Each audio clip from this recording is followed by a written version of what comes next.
अच्छा जी, तो आज का हमारा लेक्चर है कंप्यूटर फॉर इंडिविजुअल यूजर्स। यानी ऐसे कंप्यूटर्स कि उनको इस तरह से डिज़ाइन किया गया है कि वो एक सिंगल पर्सन के लिए हैं, वो यानी एक सिंगल पर्सन के टास्क फुलफिल करने के लिए। तो सबसे पहले जो हमारे पास है वो लिखा हुआ है पहली स्लाइड के अंदर कि some computers are meant to be used by one person at a time. तो मैं आपसे कह रहा था कि फॉर इंडिविजुअल यूज़र्स हैं, सिंगल यूज़र्स के लिए। और इसके अंदर हमारे पास डेस्कटॉप कंप्यूटर्स हैं, work station, notebook computer, tablet, handheld computer and smartphones. और इन्हें हम माइक्रो कंप्यूटर्स भी कहते हैं। Computers that are build for individual users, they are called micro computers. ठीक है। ऑल्दो कि ये जो कंप्यूटर्स हैं, माइक्रो कंप्यूटर्स, इन्हें इंडिविजुअल्स यूज़ करते हैं, but they can also be a part of network. लेकिन हम इन माइक्रो कंप्यूटर्स को नेटवर्क के अंदर भी यूज़ कर सकते हैं। सबसे पहले हमारे पास desktop computers, and desktop computer को हम पर्सनल कंप्यूटर भी कहते हैं, पीसी, पर्सनल कंप्यूटर। सबसे कॉमन टाइप है कंप्यूटर की जो यूज़ हो रही है आजकल, और आपसे डेस्क के ऊपर या फ्लोर पे रख के यूज़ कर सकते हैं। मतलब कुछ लोगों ने टेबल पे रखा होता है, कुछ लोगों ने ज़मीन पे कारपेट पे रखा होता है, और आप बहुत सारे टास्क परफॉर्म कर सकते हैं। You can perform a variety of task on desktop computers. Like आप इस पर डॉक्यूमेंट्स क्रिएट कर सकते हैं, प्रेजेंटेशंस क्रिएट कर सकते हैं, मल्टीमीडिया का काम ले सकते हैं यानी कि ऑडियो वीडियो वगैरह का, और इसके अलावा आप गेम्स खेल सकते हैं डिफरेंट। इसमें एक सिस्टम यूनिट होता है। सिस्टम यूनिट ये जो आप देख रहे हैं, सब सीपीयू कहते हैं sometimes, this is a system unit. और सिस्टम यूनिट हमारे पास हॉरिजॉन्टल हो सकता है, ठीक है, जैसे आपके सामने। इसे डेस्कटॉप केसिंग कहते हैं, हॉरिजॉन्टल। और वर्टिकल भी हो सकता है, जैसे यहाँ पे इस इमेज के अंदर वर्टिकल, जिसे हम टावर केसिंग कहते हैं। So this is the desktop casing and this is the tower casing. Then we have some specialized computers. They are also for individuals and they are known as workstations. हमारे पास workstations होते हैं, ये भी individuals के लिए हैं, लेकिन ये स्पेशलाइज्ड हैं। स्पेशलाइज्ड इस सेंस में कि वो ज़्यादा ग्राफिक्स को हैंडल कर सकते हैं, ज़्यादा हैवी सॉफ्टवेयर्स रन कर सकते हैं।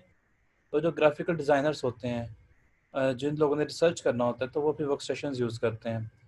और ये एक नॉर्मल डेस्कटॉप कंप्यूटर के मुकाबले में ज़्यादा पावरफुल होता है, इसकी परफॉर्मेंस ज़्यादा अच्छी होती है।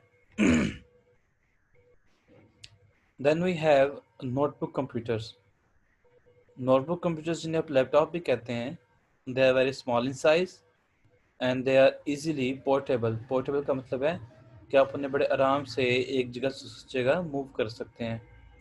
इनका जो वेट है वो 3 to 8 पाउंड होता है, 3 से 8 पाउंड के दरमियान होता है। यानी कि बड़ी हद भी 2 से लेके तो 5-6 किलो तक का होगा इसका वज़न मैक्सिमम।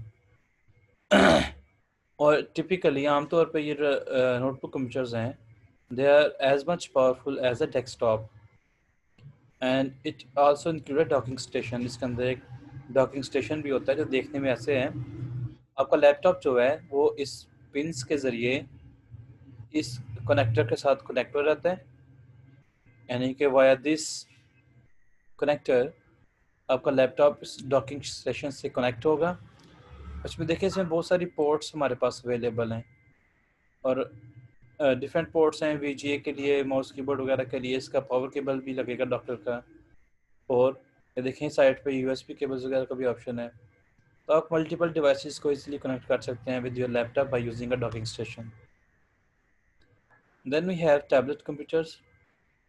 ये एक न्यूएस्ट डेवलपमेंट है पोर्टेबल कंप्यूटर्स के अंदर। इसमें क्या होता है, हमारे पास एक स्क्रीन होती है हमारे पास, और हम उस पर स्टाइलस या डिजिटल पेन के ज़रिए इनपुट करते हैं। जैसे ये पर्सन ने हाथ में एक पेन लाइक डिवाइस पकड़ा हुआ है, तो this pen like device that is used to input on the tablet computer is called stylus. और इसमें डिफरेंट सॉफ्टवेयर्स की स्पेशलाइज्ड वर्जन्स होती हैं। जैसे आप देखें कि कुछ सॉफ्टवेयर जो आप अपने मोबाइल पे यूज़ कर रहे हैं, और वही सॉफ्टवेयर अगर आप अपने कंप्यूटर पे यूज़ करें तो दोनों के डिज़ाइन में डिफरेंस होता है, क्योंकि सॉफ्टवेयर्स को डिवाइस के स्क्रीन साइज़ के अकॉर्डिंग डिज़ाइन किया जाता है। तो इस तरह टैबलेट्स के अंदर जो सॉफ्टवेयर यूज़ होते हैं उनका डिज़ाइन कुछ डिफरेंट होता है as compare to the software that are being used in the computer, desktop computer. Then we have handheld computers. Handheld, as it is clear from the name, you can hold these devices in your hand. So that is why they are called handheld computers. Very small in size computers, and sometimes these computers are called PDA, PDA, Personal Digital Assistant, or like a personal assistant. This device can manage your contacts or can take notes for you. You can synchronize your data with a desktop computer. आप PDA के अंदर notes manage कर सकते हैं, contacts अपने manage कर सकते हैं, ईमेल्स मैनेज कर सकते हैं, अपनी ऑफिस की फाइल्स इसके अंदर सेव कर सकते हैं, और आप एक पीडीए का डाटा अपने डेस्कटॉप के साथ सिंक्रोनाइज कर सकते हैं। लाइक जैसे आजकल अपने स्मार्टफोन्स को कनेक्ट करते हैं कंप्यूटर से, और स्मार्टफोन का डाटा और कंप्यूटर का डाटा आप इंटरचेंज कर सकते हैं ना, यानी कि स्मार्टफोन से कॉपी कर दिए कंप्यूटर में, कंप्यूटर से कॉपी कर दिए स्मार्टफोन में। तो just like that you can synchronize data of a PDA with a desktop computer. Then we have smartphones, and smartphones are the combination of cell phone and PDA. और कोई जो PDA device है उसका और cell phone का combination है हमारे पास smartphones. आजकल जो आप यूज़ करते हैं इस पर आप वेब सर्फिंग कर सकते हैं, आप ईमेल्स को एक्सेस कर सकते हैं, आप डिफरेंट अदर टास्क परफॉर्म कर सकते हैं, लाइक डॉक्यूमेंट्स क्रिएट कर सकते हैं। ठीक है, so these are the computer for the individuals, and then we are going to study the computers that are used in organisations. कह रहे जी कि कुछ कंप्यूटर्स ऐसे होते हैं कि जो बहुत सारे लोगों की ज़रूरियात पूरी करती हैं एक ही वक्त में, यानी कैसे कंप्यूटर्स जो कि डिफरेंट यूज़र्स को, डिफरेंट पीपल को at the same time handle कर सकते हैं, मैनेज कर सकते हैं। ठीक है, और नॉर्मली ये किसी ऑर्गेनाइजेशन के नेटवर्क के अंदर होते हैं। ठीक है, lie at the heart of organisation, यानी कि किसी नेटवर्क का जो मेन जो कंपोनेंट होते हैं ये वो कंप्यूटर्स होते हैं, और people generally access them through terminals. Next slides में बताऊंगा आपको टर्मिनल्स क्या होते हैं। हमारे पास नेटवर्क का सर्वर्स हैं, मेन फ्रेम कंप्यूटर्स हैं, mini computers, and then we have super computers, and these are the computers that we use in any organisation. Terminal के बारे में लिखा हुआ है कंप्यूटर टर्मिनल और डाटा टर्मिनल। ये एक ऐसा डिवाइस है जो कि बनाया गया है जिसमें हमारे पास एक डिस्प्ले डिवाइस होता है और एक कीबोर्ड होता है। कीबोर्ड से आप इनपुट कर सकते हैं, इस डिस्प्ले डिवाइस से आप आउटपुट देख सकते हैं, और आप इन दोनों को कनेक्ट करते हैं एक मेन कंप्यूटर से, एक सेंट्रल कंप्यूटर सिस्टम से, और आपकी जो डाटा की प्रोसेसिंग होगी, डाटा स्टोरेज होगी, वो उस मेन कंप्यूटर के अंदर होगी। आप बस टर्मिनल के ज़रिए उस मेन कंप्यूटर में डाटा एंटर करेंगे और मेन कंप्यूटर से आउटपुट अपना स्क्रीन पर देखेंगे। तो इसे हम टर्मिनल कहते हैं। That is consist of an output device monitor and an input device keyboard. अगर हम बात करें नेटवर्क सर्वर्स की, तो network servers are centralised computers. Centralised computers का मतलब ये है कि ये मेन कंप्यूटर है नेटवर्क के अंदर, और सारे बाकी कंप्यूटर्स जो हैं वो इस मेन कंप्यूटर से कनेक्ट होते हैं। इस मेन कंप्यूटर को हम कहते हैं सर्वर, और इन जो बाकी कंप्यूटर्स जो इससे कनेक्ट है उससे हम कहते हैं क्लाइंट्स। और ये जो सर्वर कंप्यूटर हैं ये अपनी क्लाइंट्स को डिफरेंट रिसोर्सेज प्रोवाइड करता है इन अ नेटवर्क। लाइक वो इंटरनेट से कनेक्टिविटी प्रोवाइड करेगा, वो फाइल शेयरिंग सर्विस प्रोवाइड करेगा, वो प्रिंटर की शेयरिंग सर्विस प्रोवाइड करेगा। तो एक ऐसी जगह जहाँ पे मल्टीपल सर्वर्स होते हैं, मल्टीपल सर्वर्स आपस में कनेक्ट होते हैं, उसे हम क्लस्टर कहते हैं, सर्वर फार्म कहते हैं। आप एक डेस्कटॉप कंप्यूटर, एक पावरफुल डेस्कटॉप कंप्यूटर को भी एज अ सर्वर बना सकते हैं। मिसाल के तौर पे आपने अपने लैपटॉप में विंडोज़ इंस्टॉल की हुई है, for example Windows 8 window 10 install की हुई है आपने। आप उसकी जगह पे क्या करें, आप माइक्रोसॉफ्ट विंडोज़ सर्वर इंस्टॉल करें, यानी माइक्रोसॉफ्ट का जो सर्वर ऑपरेटिंग सिस्टम है आप वो इंस्टॉल कर लें। तो आपका जो डेस्कटॉप कंप्यूटर है वो एक सर्वर की तरह बिहेव करेगा। तो ऑब्वियसली आपका कंप्यूटर, आपका सर्वर कंप्यूटर जितना ज़्यादा पावरफुल होगा वो उतने ही ज़्यादा क्लाइंट्स को मैनेज कर सकेगा, हैंडल कर सकेगा। ठीक है। कह रहा है कि लार्ज रैक्स के अंदर हमने रखे होते हैं सर्वर्स, जो सर्वर फार्म्स होते हैं या क्लस्टर्स आप जिन्हें कहते हैं। ठीक है। तो वहाँ पे क्या होता है कि रैक बने होते हैं, जैसे अलमारी के रैक होते हैं ना उस तरह से, और उन पे सर्वर्स पड़े होते हैं, एक के ऊपर एक सर्वर्स रखे होते हैं हमने। डिफरेंट सर्वर्स होते हैं for different purpose. Like database की जो सर्विसेज देता है सर्वर, उसे डेटाबेस सर्वर कहते हैं। ऐसा सर्वर जिस पे आपने डेटाबेस मैनेज किया हुआ है वो आपका डेटाबेस सर्वर होता है। फाइल सर्वर, ऐसा सर्वर जिसके ज़रिए आप फाइल शेयरिंग कर सकते हैं, यानी कि एक क्लाइंट फाइल रख देता है फाइल सर्वर के ऊपर और बाकी क्लाइंट्स उसे एक्सेस कर लेते हैं। फिर मेल सर्वर है जिसके ज़रिए आप ईमेल्स कर सकते हैं। प्रिंट सर्वर क्या है, ऐसा सर्वर है जो कि प्रिंटर की सर्विसेज दे रहे हैं सबको, यानी आप एक प्रिंटर कनेक्ट कर लें सर्वर के साथ और वो प्रिंटर शेयर कर दें इन सारे कंप्यूटर्स के दरमियान में। ठीक है। And then we have web server, यानी ये क्लाइंट्स जो हैं ये इस सर्वर के ज़रिए वेब को एक्सेस करेंगे, तो ये हमारा वेब सर्वर बन जाएगा। आगे हमारे पास मेन फ्रेम्स कंप्यूटर ऐसे होते हैं, देखने में आपके सामने नज़र आ रहे हैं आपको, और ये बड़ी ऑर्गेनाइजेशंस के अंदर यूज़ होते हैं, लार्ज ऑर्गेनाइजेशंस के अंदर। ठीक है। और ये थाउजेंड्स ऑफ यूज़र्स को हैंडल करते हैं एट अ टाइम, यानी हज़ारों यूज़र्स को ये हैंडल कर सकते हैं। इनको एक्सेस करने के लिए हमारे पास टर्मिनल्स होते हैं। ठीक है। टर्मिनल्स मैं आपको पहले बता चुका हूँ क्या होते हैं।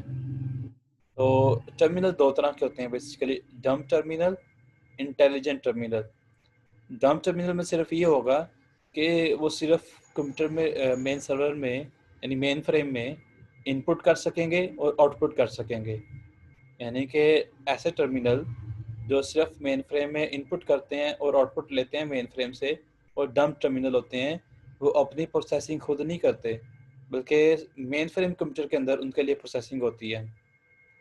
जबकि जो इंटेलिजेंट टर्मिनल होते हैं, ठीक है, ये क्या करते हैं कि कुछ हद तक अपनी प्रोसेसिंग ये खुद भी करते हैं। ठीक है। लेकिन स्टोरेज इनका मेन फ्रेम के अंदर ही होता है, यानी डेटा स्टोरेज इनका मेन फ्रेम कंप्यूटर्स के अंदर होता है। ठीक है। तो ये हमारे पास दो डिफरेंट टाइप्स हैं टर्मिनल्स की। Then we have mini computers, इन्हें हम मिड रेंज कंप्यूटर भी कहते हैं क्योंकि ये डेस्कटॉप कंप्यूटर से पावरफुल होते हैं लेकिन मेन फ्रेम से लेस पावरफुल होते हैं, यानी ये मेन फ्रेम और डेस्कटॉप के दरमियान में आ रहे हैं पावरफुल लिहाज से, और ये 100 यूज़र्स को हैंडल कर सकते हैं एक वक्त में। छोटी ऑर्गेनाइजेशंस जो मेन फ्रेम को अफोर्ड नहीं कर सकती तो वो क्या करती हैं, वो फिर मिनी कंप्यूटर्स लगा लेती हैं। ठीक है। और यूज़र जो है वो इन टर्मिनल्स को एक्सेस करता है, मतलब इन मिनी कंप्यूटर्स को एक्सेस करता है थ्रू अ टर्मिनल। ठीक है। ये टर्मिनल्स हैं, ये डम टर्मिनल हो सकते हैं, ये इंटेलिजेंट टर्मिनल हो सकते हैं, और इनके ज़रिए आप मिनी कंप्यूटर्स को एक्सेस कर रहे हैं। Then we have super computers, बहुत ज़्यादा पावरफुल कंप्यूटर्स हैं, बहुत लार्ज और कम्प्लेक्स कैलकुलेशंस को ये इजीली परफॉर्म कर सकते हैं, मतलब ट्रिलियंस ऑफ ऑपरेशंस पर सेकंड ये परफॉर्म करते हैं, इनकी परफॉर्मेंस इतनी ज़्यादा है। और ज़्यादा रिसर्च ऑर्गेनाइजेशंस के अंदर आपको मिलेंगी, यानी कि जो रिसर्च इंस्टीट्यूट हैं जैसे कि नासा, उनके पास है सुपर कंप्यूटर्स, या गवर्नमेंट की एजेंसीज जो होती हैं, गवर्नमेंट फंडेड एजेंसीज, तो वो यूज़ करते हैं सुपर कंप्यूटर्स को। ठीक है। बहुत ही कम्प्लेक्स जो ऑपरेशन होंगे ना, बहुत पेचीदा किस्म के मामला, उनमें आप यूज़ करते हैं सुपर कंप्यूटर्स को। लाइक रॉकेट लॉन्चिंग जब करनी तब आप सुपर कंप्यूटर यूज़ करेंगे, weather prediction, aeronautics, testing of nuclear weapons, तो इस तरह के मामला में आप सुपर कंप्यूटर्स यूज़ करते हैं। आम तौर पर सुपर कंप्यूटर्स का इस्तेमाल नहीं करते लोग। जब आप कहें कि जी आपके मोहल्ले में कोई फैक्ट्री है, आपके शहर में कोई यूनिवर्सिटी है, तो वो सुपर कंप्यूटर यूज़ करेगी, तो नहीं, ऐसा नहीं होता। ठीक है। मतलब एक बड़ी फैक्ट्री है एक बड़ी यूनिवर्सिटी है, तो उनके लिए मेन स्ट्रीम कंप्यूटर ही काफ़ी है, उन्हें सुपर कंप्यूटर लेने की ज़रूरत ही नहीं है। तो these are the computers for organisations, यानी कि ये वो कंप्यूटर्स हैं जो डिफरेंट लेवल पे ऑर्गेनाइजेशंस के अंदर यूज़ हो रहे हैं। And then we have computers in society, ऐसे कंप्यूटर्स जो आप सोसाइटी में आप देखते हैं, यूज़ करते हैं उन्हें। और जितनी भी बाकी इन्वेंशंस हो रही हैं उनके मुकाबले में इनका ज़्यादा इम्पैक्ट है आपके ऊपर, यानी कि काम करने का तरीका आपका बदल गया है इन कंप्यूटर्स की वजह से। ठीक है, बाकी जो एक्टिविटीज़ हैं आपकी वो भी चेंज हो चुकी हैं। ठीक है, जितने भी डेमोग्राफिक ग्रुप्स हैं, डिफरेंट किस्म के ग्रुप्स हैं, स्टूडेंट्स, टीचर्स, हर तरह के लोग इन्हें यूज़ कर रहे हैं। ठीक है, ये कंप्यूटर्स इतने इम्पोर्टेंट क्यों हैं हमारे लिए? कंप्यूटर्स आर इम्पोर्टेंट बिकॉज ये इंफॉर्मेशन प्रोवाइड करते हैं यूज़र्स को, यानी कि यूज़र्स किसी भी इंफॉर्मेशन को इजीली एक्सेस कर सकते हैं बाय यूजिंग कंप्यूटर्स। और इंफॉर्मेशन आपको पता है कि ये आपकी सोसाइटी के लिए ज़रूरी है टू मेक डिसीजंस। ठीक है, फैसला करने के लिए और बहुत से ज़िंदगी के मामलात को देखने के लिए इंफॉर्मेशन बहुत ज़रूरी होती है, और इंफॉर्मेशन को मैनेज करना बड़ा डिफ़िकल्ट टास्क होता है। तो कंप्यूटर्स इसी इंफॉर्मेशन को हेल्प करते हैं, आपकी हेल्प करते हैं मैनेज करने में। तो that is why they are so much important. घरों में जो कंप्यूटर यूज़ हो रहे हैं, बहुत सारे कंप्यूटर्स हैं। ठीक है, मतलब लोग घरों में इंटरनेट को एक्सेस कर रहे हैं by using these computers. Business में यूज़ हो रहा है, एंटरटेनमेंट के लिए यूज़ हो रहा है, कम्युनिकेशन करने के लिए यूज़ हो रहा है, एजुकेशन के लिए यूज़ कर रहे हैं स्टूडेंट्स। ठीक है, इसके अलावा देखिए ये सारा एक्सप्लेन किया हुआ है कि एजुकेशन में क्या इस्तेमाल है, बिजनेस में क्या इस्तेमाल है, इंडस्ट्री में क्या इस्तेमाल है कंप्यूटर्स का। गवर्नमेंट यूज़ करती है कंप्यूटर्स को डाटा को अच्छी तरह मैनेज करने के लिए। ठीक है, पुलिस ऑफिसर्स के पास होते हैं कंप्यूटर्स जिनके ज़रिए वो लोगों का रिकॉर्ड चेक कर सकते हैं। टेक्स्ट कैलकुलेशन, जो टेक्स्ट कैलकुलेटर्स होते हैं, यानी कि जो लोग टेक्स्ट कलेक्ट करते हैं, टेक्स्ट कलेक्टर्स, तो वो भी यूज़ करते हैं कंप्यूटर्स का। ज़ाहिर है कंप्यूटर्स यूज़ करते हैं तो वो सारा मामला मैनेज करते हैं ना अपना। तो और गवर्नमेंट्स ही थी कि जिन्होंने फर्स्ट कंप्यूटर्स यूज़ किए थे, यानी कि जब कंप्यूटर पहला बनाया गया था तो फर्स्ट कंप्यूटर्स को गवर्नमेंट ने ही यूज़ किया था। वो तो बाद में जब उसमें एडवांसमेंट हुई तो आम लोगों के पास कंप्यूटर आए, लोगों ने यूज़ करना शुरू कर दिया। हेल्थ केयर के अंदर, यानी कि मेडिकल के अंदर भी कंप्यूटर्स का यूज़ है। आजकल आप देखें बहुत सारी मेडिकल की मशीन्स हैं जो कंप्यूटर बेस्ड हैं, यानी कंप्यूटर्स पे बनाई गई हैं। ठीक है, आप कंप्यूटर मशीनरी को यूज़ करके तो अपने मरीज़ की अच्छी तरह से मॉनिटरिंग कर सकते हैं, उसकी हेल्थ कंडीशन को ऑब्जर्व कर सकते हैं इजीली। ठीक है, तो ये आज का हमारा लेक्चर था। इस बारे में कोई क्वेश्चन होगा तो जी आप अभी पूछ सकते हैं मुझसे। मैं आपको अनम्यूट करता हूँ।